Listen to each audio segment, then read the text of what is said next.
Alright, good morning.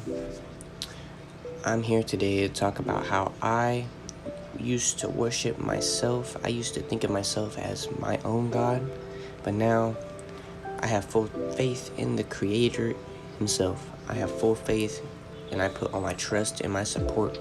I rely on the Creator. I don't put all that reliance on myself no more. Now, let's get into it. Alright, so essentially, I used to take certain substances, and these substances would radically change my mind. And so, through these radical changes, I believed that I was my own creator of my own destiny. I used to believe that relied in me. All of that was within myself. And so, that kind of took a toll on me. I realized that I gained a type of divine wisdom per se, and a big shift in my personality and the way I was before I took those substances. I was a completely different person. Of course, I knew about God, I knew about church, I knew about Christianity, and but yeah, I kind of pushed the Christianity aspect aside a little bit. Of course, I still believed in God. I still knew that there was a creator, and I still trusted the creator, but I put more of that trust within myself. And I used to think that I was the one in charge of that destiny, and I needed to take that action in order to achieve my goals. And to a certain extent, that's true, but there's some concepts that I would like to go over in this video on why you need to surrender yourself to the one creator. Don't put that reliance in yourself. It's not up to you. It's not completely up to us. It's up to the creator. Let me tell you. So with me believing I was my own creator, that created limitations and it created struggles. I used to believe, well, if I'm my own creator, then all the thoughts inside of my head are mine, and I can control all the thoughts that come into my head. And so whenever a thought of, I don't know, like an intrusive thought, say for example, killing someone, for example, would enter my head, and I would think, why am I thinking these thoughts? Is there something wrong with me? Is there something wrong with my divine judgment? In essence, I thought that I could control my body and my mind, and I thought it was just boom, just like that. I could just control my mind and control my body, and just through myself I could do that. And that created a bunch of struggles, because that is not the case. When you don't have God, when you're not putting your reliance in God, you will fail. And I failed a lot, and that in turn should have been my cue that I am not my own God, because if you're your own God, you create your own reality. The only way we can be part of our own God is if we are part of God, if we support God with every bit of life that we trust. In any case, let's continue. Now, growing up, I, at a point in my life, was a foster kid, and I was in the foster system.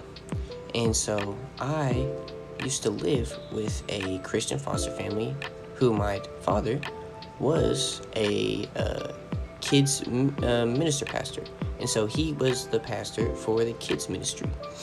And so that taught me a lot. It really did. It taught me a lot about spirituality.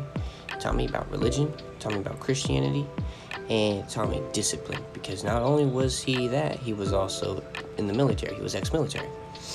And so, actually, well, he was in the Coast Guard.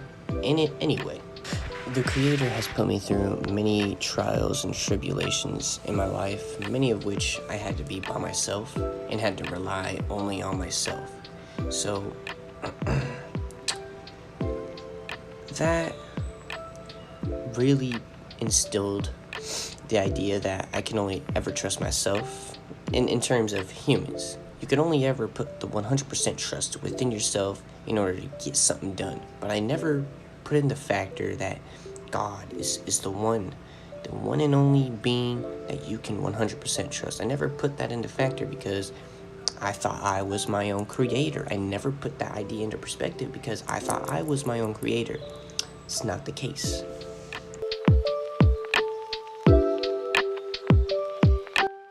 Now, I only recently just started putting my full 100% faith within the Creator not too long ago, maybe within this past couple weeks, due to the fact that I recently lost my mother, and my mother was another person that I can 100% put my love into. Maybe not 100% trust, but 100% love, because she gave me, my mother was the most loving person ever, the most just loving. Like, the one thing she 100% knew how to do was love. She put her undivided, just unlimited love within me. So once she passed, that love was no longer coming from her physically, but I felt something in my spirit change. Like, not bad, but I felt something in my spirit change, as in, it is now up to me to create and flourish that love within me. And I knew I couldn't do that myself.